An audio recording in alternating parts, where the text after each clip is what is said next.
For today's video mga ka-universe ay ito po pala yung nangyari kahapon dito sa bahay. At eto nga napaaga lang naman ng gising at ligo ng lola ninyo dahil may darating na bisita. Umay-umay doon tukot gamin.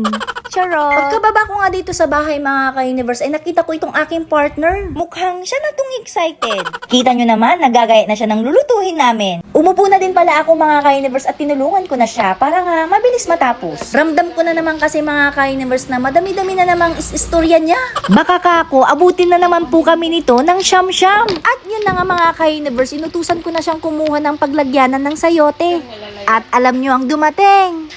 Malaking planggana, be!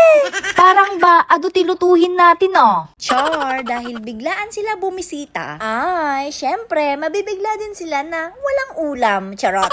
Eto nga napag-isip namin ni partner na magtinola na lang kami. Kasi nga may mga batang maliliit kaya kailangan nila ng sabaw. At nagluto na din kami ng ginisang tahong at alimango mga ka-universe para may pares yung tinolang manok namin. At eto na baka mo ang mga bisita namin. Matagal na kasi nilang nire-request mga ka-universe na gusto nilang bumisita dito. Amuyo siya kon, kailangan ipagpaalam muna. At ang sabi ni partner ay for the go. Napanan nyo. Hey guys, welcome to my vlog. Andito na sila. At ito palang bisita namin for today's video ay mother ko, sisters ko, brother ko, at mga pamangkin ko. Lang kaya bless. Bless na. Ayan lang kayo, universe. Ayan sila. Pagdating nila mga ka-universe ay mukhang alam na nila kung saan sila pupunta. Pati ako mga ka-universe ay nagutom na kaya kumain na kami agad. Hindi na po pala ako napag-video ng mga istorya namin mga ka-universe dahil na-excite ako agad. Buti na lang to the rescue ang aking kasama at nakapag-video siya dito habang kumakain kami. At pagkatapos kumain mga ka-universe ay nilipat namin yung mga huhugasin dito sa bumbahan.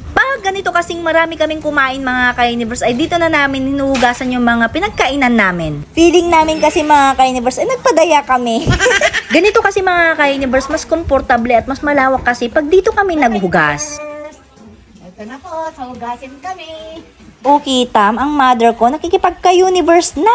Nag-i-enjoy na din siyang nagbubumba sa amin. At puro tawa kami. At buti na lang din at nakuhanan din sila ng video dito habang naguhugas kami. Mukhang na-interrupt yung kanilang marites dahil nag-videoan sila. Di bali mga sister, kung ano man yan ay wag na kayong ma-stress. Dahil sabi nga nila kung ano ang ginawa mo sa kapwa mo ay siya din ang babalik sa'yo. Basta, agsingsingpat kayo latanga kanayon. At yun na nga dahil sinulit ko yung quality time namin, hindi na po ako nakapag-video at maghapon na sila dito sa bahay. At ito na nga, nung pauwi na sila ay doon lang po ako nakapag-video, ewan ko ba? Buti na lang din at hindi po malakas ang ulan dito.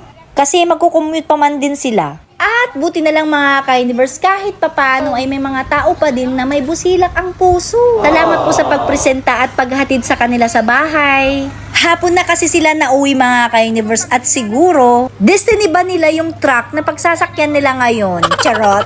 O diba mga ka-universe, naniniwala po kasi ako na God will provide. Kaya tara na!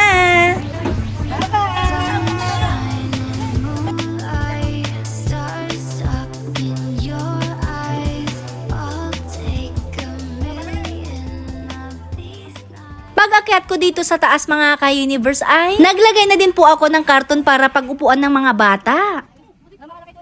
At mukhang first time nilang makasakay ng truck kaya tawa sila ng tawa.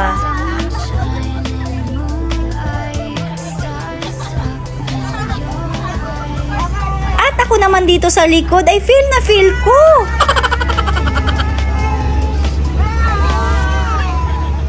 Yun palang ibang moments mga ka-universe ay hindi ko na po siya nakuhanan ng video dahil lumakas na po yung ulan sa daan. Hanggang nakarating na nga po kami dito sa bahay at wala namang ulan. Loko no? Yung basang-basa kang dumating pero walang ulan dito. Ayan, nahatid na namin sila at kami na din ay uuwi. Hanggang dito na lang po muna mga ka-universe. Sama ulit kayo sa next video.